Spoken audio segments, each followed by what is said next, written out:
All right, so we bought, when we're starting out trying the cooker, we bought cheaper sets of steaks. We bought 3 packs of them. So I've done one set. This is our second time doing it. I'm just gonna do garlic powder on top and heavily pepper. And then I saw online on the, I think it's Sous Vide Everything YouTube channel. They recommend using like a real big salt crystal. I don't know if you can see these, but they're big. And the steaks weren't overly salty last time. So I'm gonna do that again. Then they go inside these bags. We'll stick them in the immersion blender or the immersion cooker once it's ready, and then they cook. So I wanted to show you getting the steaks in a bag. We use stasher bags. Full disclosure, they actually gave me these bags maybe a year ago to actually demonstrate using them in your kids' lunches. But since we have them, we've been using them. You can also use a regular Ziploc. I was concerned about using a Ziploc, but you gotta realize that these temperatures aren't that much higher than actually our garage gets in the summer, because we live in Arizona. It's only get up to 140. So the concern that I had that it was gonna get too hot and leach into your food seems to be non-existent. Stasher bags are just silicone. You can also use food saver bags, and I don't have a food saver machine, so that wasn't an option for us. But we have 4 of these stasher bags, and you just pick up your steak, seasoned, and you shove it in the bag. With these stasher bags, one tip, since it's our second time doing it, is try not to get salt into the grooves, because that makes it difficult to close. And I'll just close those once I have them all down and ready to go. So each of these bags will just take 1 steak, and then the big bag of ours will take 2.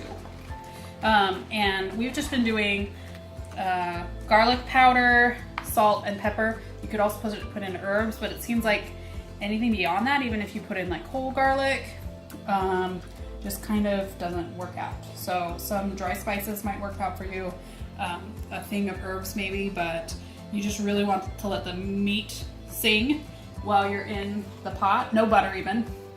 And then I use butter if I sear it on the cooktop. You can add the butter at that point, but you're just trying for meat flavor in the immersion cooker. So one of the important things about these bags, you want to try and get as much air out, because if the more air you have in, then it just floats to the top of the pot. So if you use Ziplocs, there's a water method you can use to get the air out. That doesn't work quite as well with these bags. So I just try and push as much out as I can. They're really flexible, the bags. And I think they get flexible the more you use them over time, and then seal them up. And then they're all sealed and ready to go. Nova gets close to the right temperature, it will beep to tell you to get your stuff in the pot, whatever you're cooking. So we're using our basic pasta pot here. And that goes, and these bags all kind of shove each other in because of the way I'll put them in. Why do you cook it with the bags on? Well, because you wouldn't want them just in the water.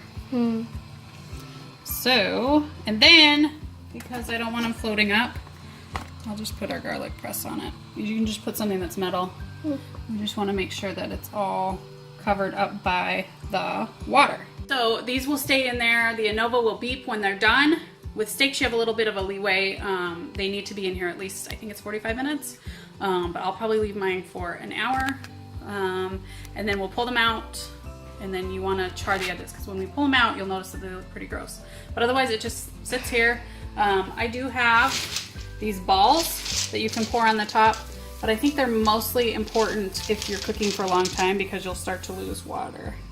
So they would just go on the top like this. I don't think they're gonna force down the bags or anything, but they do help that so that there's no That's a lot.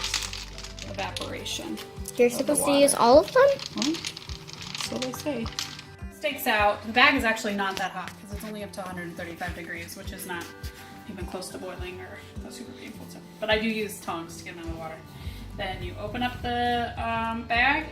That's the one strike against these. What brand this is? What did I say? Stasher bags, as I find that they're kind of hard to get open after you pull them in. I'm going to try a different one, because I'm on filming, and that's probably why. Certainly isn't a lack of skill. There we go. Let me grab tongs. Again, you can touch the meat. I just don't want to. And then you pull them out, and they look disgusting, right? So you got to think that this meat is just cooked to The whole thing is cooked to a medium rare temperature. And it's up to us to now sear it and make it taste good. So we will take these outside and do them on the grill. You can also do them at the stove top. We used them on a cast iron pan last time. I just wanted to try the outside grill and see what I thought. I do like a crunchy texture on my steak, and I hear that outside was a little bit better. So we're gonna try it on our propane grill outside, and then I will show you the finished product when we're all done. Oh, and you definitely want to blot off any moisture from the steak, because if you stick a wet steak on the barbecue, it's just gonna steam. It won't get those crunchy bits that we all love. So it's pretty easy. You want to try?